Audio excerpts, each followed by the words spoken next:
Got a few minutes to kill? I saw some interesting videos. Let's watch them together. And leave a few comments. I get bored. I'm gonna argue with somebody.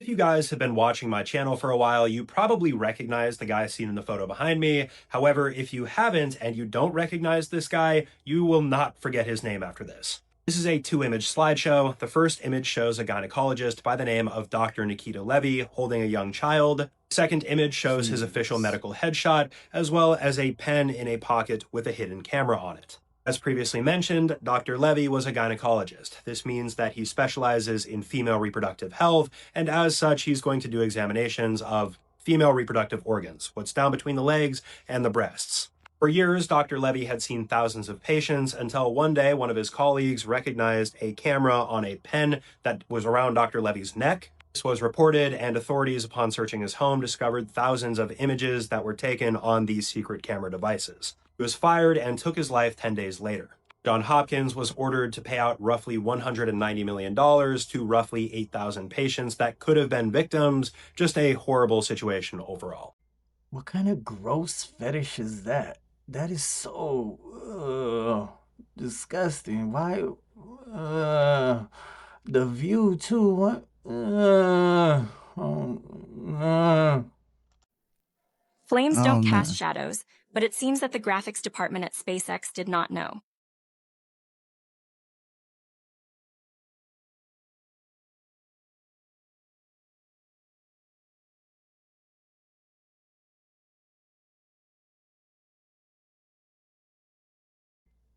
Clear your mind for a second. Just hear me out. Look at it going up and tell me it doesn't kind of look like a balloon. Like if you didn't hear the sound, that it looks like it's just floating up. It's not going fast. It's not doing anything. It's just kind of rising. Just hear me out. Replay that and look at it. Just hear me out. Maybe I'm crazy. Maybe I'm crazy.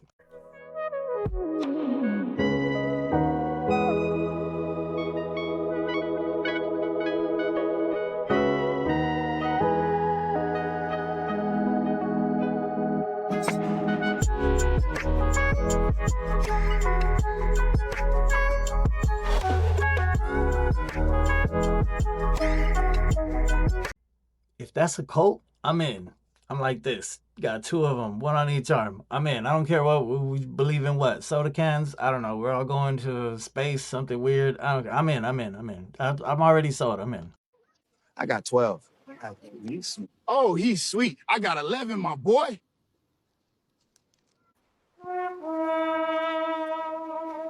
What the heliante? Look, I seen this before. They gonna try to finesse y'all out of land with a turkey leg and a box of Newport shorts. Just stay quiet and let me do the talking. I was believing it for a minute, but then I realized I remembered they did the same thing to them. How funny are these Merkins, you guys? We have different colors, different hair. This is insane. Skims, baby. I'm starting to think these people are just bored out of their mind and they're just doing anything at this point. I thought being famous for taking it was going to be like the worst thing she ever did, but that is so disgusting. And if that catches on, and if I ever catch that with somebody, I might have to blame her. Oh my God. I already don't like her. I really wish she would just go away already. Please, just go away. Go away. You think that every state has a different set of laws. We have a common law, right? Federal and all that. But then we have state laws. That's where they got us. Because how can you drive a car or have a gun or all these other things? You need a license for them. It doesn't make sense. It doesn't make sense, right? So it's in our Constitution, a right to bear arms. Why do I need a license? Yeah, because there's no right to drive a car. You have the right to travel. Right. And this is why cop stops you. I'm traveling my own capacity. Traveling, yeah. I'm not driving. This is the scam system that we're in when it comes to the money, sovereignty, corporation. When you establish a corporation, it's a corporation that's, it's dead. It's a dead entity. This is how their magic works, right? So like it's on your dollars, symbolism, Freemasons use symbolism, all this stuff that we use today, it's all occult magic. Riverbank, current C. I need to be liquid in order to pay for this. So we're using language of sea because there's more of the sea than there is of the land. So it's maritime admiralty law, the law of the sea that governs everything. This is what this is based on. So when you're at birth and you're like a ship, a doctor delivers who you are, and your manifest is your birth certificate. Why do we need birth certificates? Because they trade on it. The IMF has a deal to where every driver's license, birth certificate, any kind of license, they trade on the open market. You're a stock. So this is why you have Social Security. They're paying you pennies on the dollar to what you're owed already. And I know about like, you know, with debt, let's say I owe $20,000 for like a payment. Once I defer it, it gets to a point where people are just selling and buying my debt. Yeah, so like even with like the credit system, so like when they sell your debt, you're not responsible for that debt anymore. So when like they call you, hey, you have this is someone's like, who are you? I don't have a contract with you. Somebody sold your debt, so like hang up. If I would have found out about Uber and how they were going to do it early on, based on the little information I know, I would have jumped all over this. Because I understand what a driver's license is. When you have a driver's license, that means you're operating in commerce. Right when I heard that they were doing it, I was like, fuck. Yep. It's absolutely 100% gonna go through and they're not gonna be able to stop it because that's exactly what a driver's license is. Why do you think we have to register our car with the state every year? Why do you have to know where my car is at any given time and know the information and this and that? So if you park in a red zone, guess what they can do? They can tow your car. You own the loan or you're paying on the loan. Some stranger can just pick up your material. They're using the statutes to manipulate the law. Right, UCC, Uniform Commercial Codes. This is all part of the system. So when they put, a UCC lien on you, or they can dip into your account. And that's the thing. People really think they own shit, but they don't. Yeah. When I first started getting into this stuff, I used to make so much fun of it with the wordplay. I used to, sound like that jailhouse lawyer. You see, the way it goes is, but if you really do look into it, all of the words are meant that way on purpose. I mean, you can break it down. For me, I always tell people it's always in the names. They'll give it away in their name. When you break the words of their names down, it always means something. And I know you'll see a lot of these videos. I don't know if you're barely getting into this or what, but it'll show you the meaning behind it and what the names actually mean. Like you have to reference older languages. And I know that's a lot of research or harder for some people. And that's why you watch the videos, because it gets kind of broken down for you and to you so that way you can get it. But I mean, honestly, let's say, you're a language demon or just a demon, period. You have all of this vast knowledge. Your mind is on a whole nother level. You don't think like us. Unfortunately, we're just not that smart. And you go through every language that ever was, will be, or has been. I mean, I could probably be speaking this sentence right now completely start to end. And if I used every word from something else, I could be saying a chant of something completely different. I mean, language is it's spelling for a reason, right? All of these words make sense if you look into them. But I mean, it's up to you how you want to look at it. That's the other thing too, real quick. You can make a negative a positive. You don't have to just see the negative in it. Take it back, own it, absorb it, and use it for what you want. It's yours. You do what you want with it. We take the children of our enemy, which is the white race, and we bring them to the basements in the synagogues where we drain the blood and watch them die there. It's very similar to how we do the sacrifices that we do with the kosher butchering, and so we do that, and then we mix it with the Passover bread, and so we eat the blood of our enemies.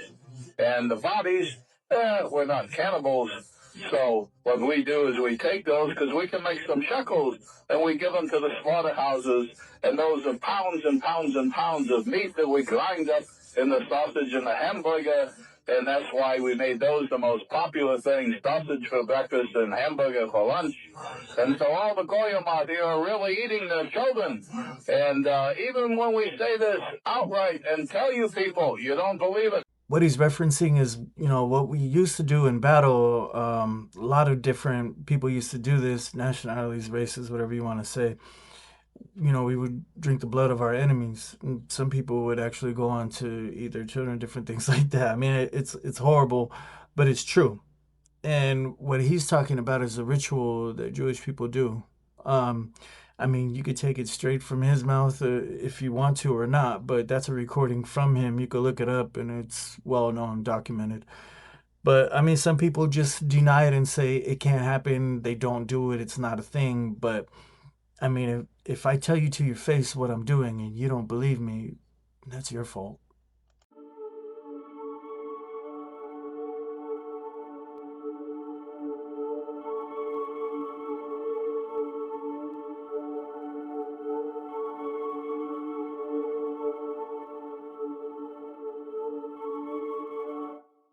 Someone tell me why the Vatican secrets are tied into the Jeffrey Epstein book along with esoteric knowledge in UAPs and UFOs. Mind you, in the last book, I showed you how there were Harvard physicists and scientists that wrote equations in this book that pertain to using astrology, birth chart information, and this stuff called quasi-species to align your DNA to different spots in the universe using dimensional analysis to basically say they could use the occult and magic and astrology to get whatever they want. By far, the weirdest shit in this book, besides all the letters about girls, the rabbi's daughter, which I'm going to show you.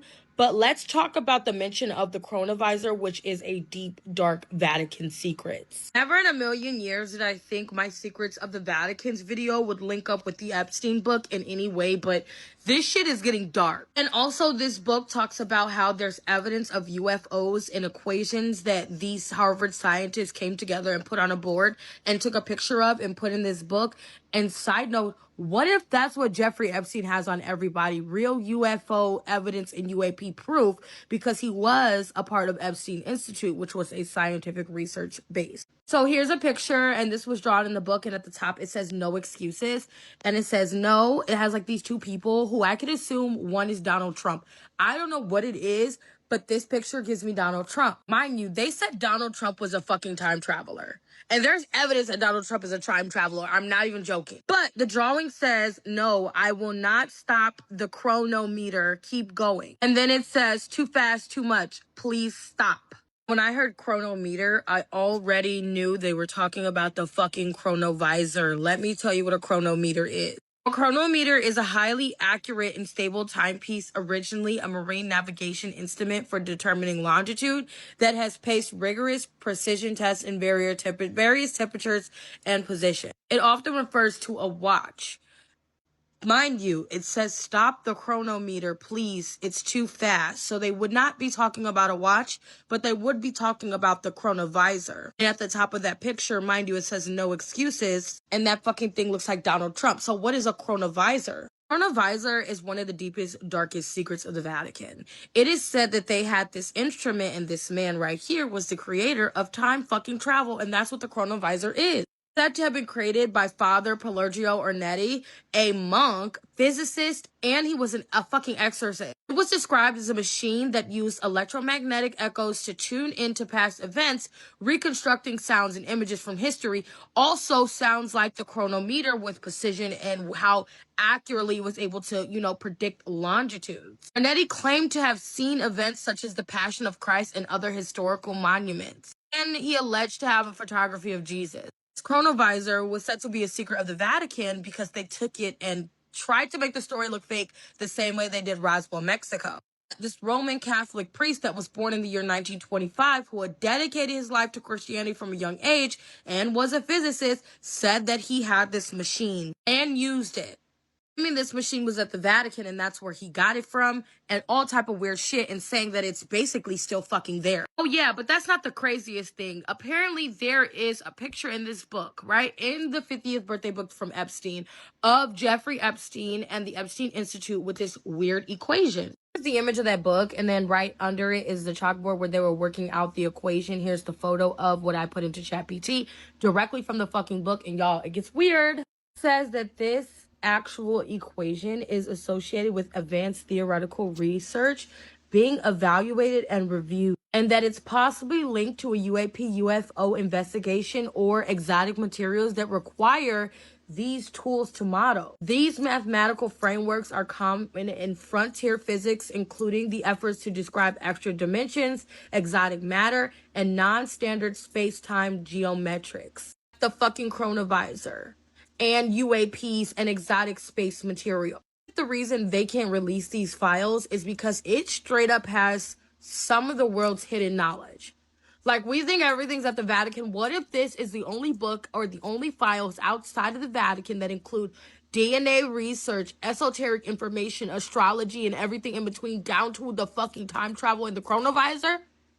We need the files now. And it would make sense why they would take you-know-who out, Mr. Kirk, in order to cover this shit. I don't want to say the chronovisor has been debunked. The photos of Jesus that they brought back turned out to be a statue that they had there. So that's kind of, is what it is. But I mean, supposedly they have it and it's hidden. I don't know. It could be true. I mean, everything on here is just for fun, to laugh, to see if it's, interesting or not. But do I believe it? Of course. Why not? Bainbridge Island. That's where she was institutionalized, right over there. It was just all broken down, like an infirmary there. For years, every night there were lines of custodians, friends, and people, part of the staff who would wait in line to rape her every day. She went through a lot of shit. And it just disgusts me, to know that there are some of the people that are part of that conspiracy are living here in Seattle in their comfortable, cushy little homes with their families. And, 40 years, they basically just set her up and ruined her life, They, had some pictures taken of her when she was arrested for drunk driving, and it was a big, huge scandal, and she eventually was sent to a mental institution and given a lobotomy and raped every day for... If you ask me who I think got him, allegedly, she paid for another singer in another band. I'm not saying any names. And he did an interview about it, talked about it, and he mysteriously passed like a couple days after that. And his bandmate, when they interviewed him about it, he looked like he wanted to talk about it. And literally in the background, you hear a girl scream out help or something like that, to that effect. And he covers it up because he looks at the camera, eyes wide open, like, oh my God, they heard that. And when nobody blinked, moved, or said anything, he said, boo. And he just rolled with it. Play it back and listen to it. It is the greatest thing ever because it's horrible and nobody even paid attention or cared.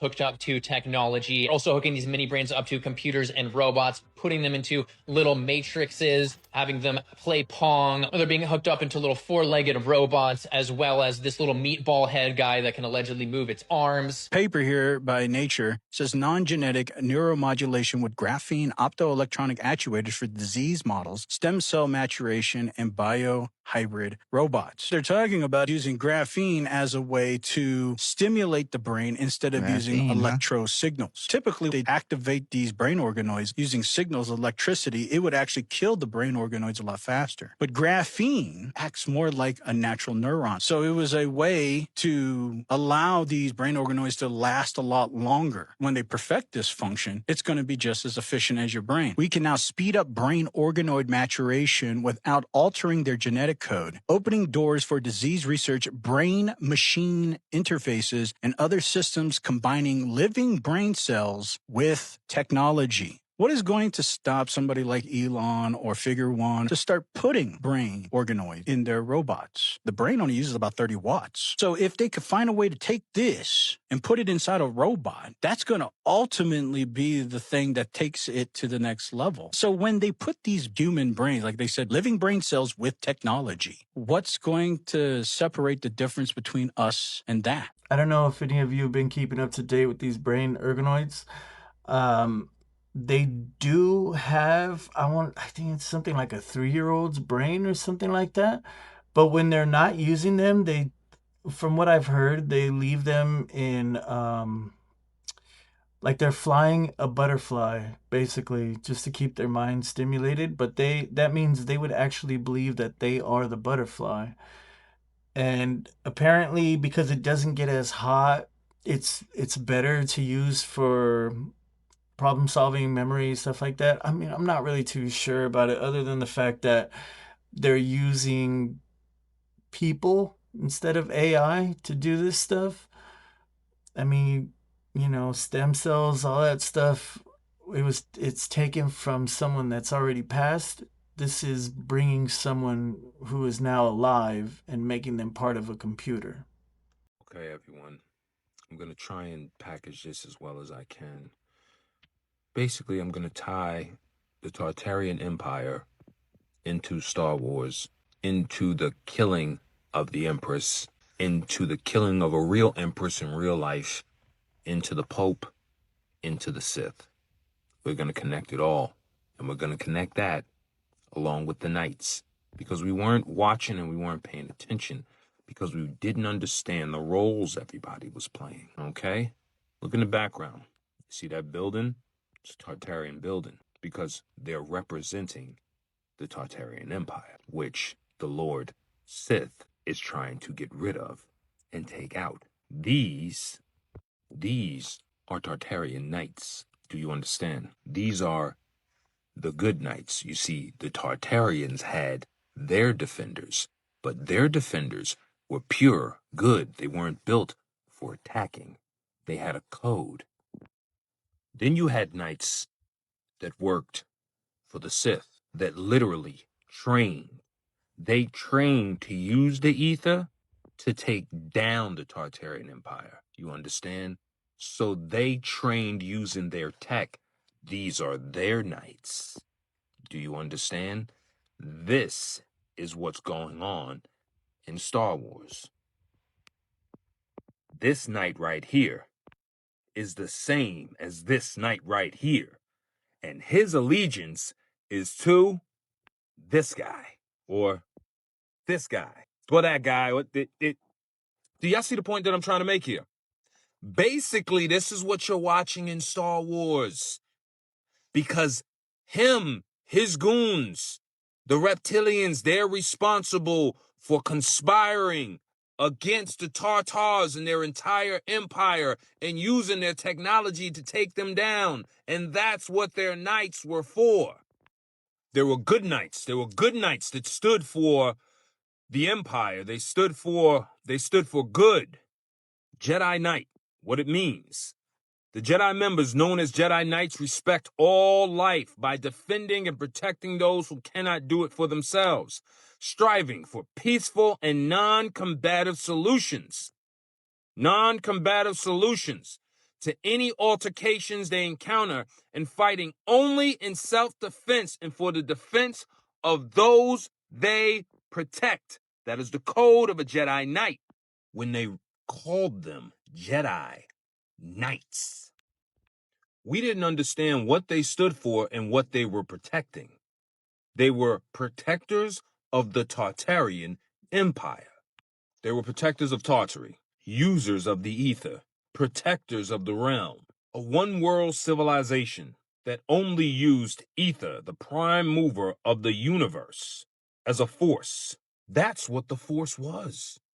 Everybody looked around and nobody was, oh, the force. What do you think the force was? The force was the ether.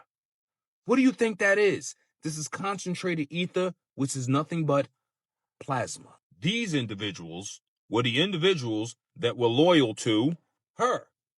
And who did they want to kill? Her. These dark individuals wanted to take out her. In our world, she is her. Queen Jenapil, the last queen of Mongolia. She was executed in May 1938, shot by Russian troops as part of a repression and blah, blah, blah. No. This was by orders of the Pope. Why? Because he controls everything in this realm and only he can make that order. You understand? Take a very close look at her. Let me get you a closer look. Look at her face. Look at her cheekbones. Look at those two dots. They look familiar? No? Wait 1 second. What about now? Or now? Do you see what's going on now? Do you see how they've been playing in our face? Each trilogy focused on a generation of the Force-sensitive Skywalker family. Let's just call it the ether-based Tartarian Empire and their struggle, our struggle, against the evil Sith Lord Pope Palpatine, Darth Sidious, a Jedi, fight against Palpatine's galactic empire, just the Catholic Church, alongside his sister Leia. Look, Palpatine, Popple. What does this say right here? Yes, the Pope is Popple, because the term Popple means relating to the Pope or the Roman Catholic Church. The Pope is the Bishop of Rome and has authority over the entire church, which is known as papal primacy. Jurisdiction over the church in matters of faith, morals, church, discipline, and, do you understand now? They put it right there in front of you. The Pope is papal. Fight against Palpatine Galactic Empire. And I ain't the only one that is seeing this. Take a look. What did y'all really think was going on? Was y'all not putting this together? I tell y'all, they have to put it through the looking glass.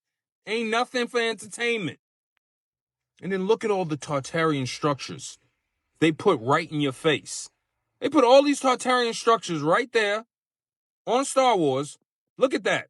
And you know how I know they playing? Look at the tops of them, y'all. What's that made out of? Copper. Copper. To harness ether. Like every one of the, like all their buildings. All their buildings have domes and antennas on top. Just like that. They were just playing in your face, but you didn't see it. Because you didn't have the eyes to see it and understand it. Look at that. Yeah. What is that? What is that? Basically a Tartarian castle. Ain't no difference in this or this. They just put it right in front of you. You just missed it. The whole entire time, the Jedi Knight's job was just to protect the Tartarian Empire from the dark Sith Pope. And as you can see, they had a motherfucking queen in Star Wars they were trying to execute, and a queen in our realm that they executed. I personally believe when you open yourself up to it and you start to give it a little bit of, not leeway into your life, but how do I say it? It's almost like if you want to believe it, it's there for you. The universe is constantly trying to give you signs. It's trying to wake you up, but you're fighting it. I mean, you're in your routine. You're going to work. You're hitting the gym. You got to feed the kids. You got to clean the house. You got other things to do. Wash the dishes, other than accepting that you're in a simulation and it's trying to pull you out. How it's trying to do it, that is the tough part that I don't really understand. I mean, you can see the signs all around you. You watch TV, and me personally, at least, I feel like it's showing me visions of things that I've done, but made grandeur. Like a story of something that I've gone through, but made so much exaggerated and bigger. And I mean, it's telling you a vision. It's telling you something. Maybe you should learn from it. Maybe you should replay it. Like if it's sitting down with a therapist and telling you, what do I learn from this? How should I fix this? How should I never allow this to happen again? Was this a bad experience? Was this something to be rejoiced? Did I make the right decision? Did I make the wrong decision? I mean, this whole place is for you to learn from. It's a school, whether it's a jail or a school. I mean, the only difference is your mindset. Jails and schools look exactly the same. So I guess it's up to you. All right, that's it. Get out of here. Stop looking at me. Don't be weird. Go do something with yourself. Still ain't got nothing to do, huh? You bored? You can watch another video with me if you want. Just this one time. Don't be doing it all day. It's creepy, bro. It's creepy.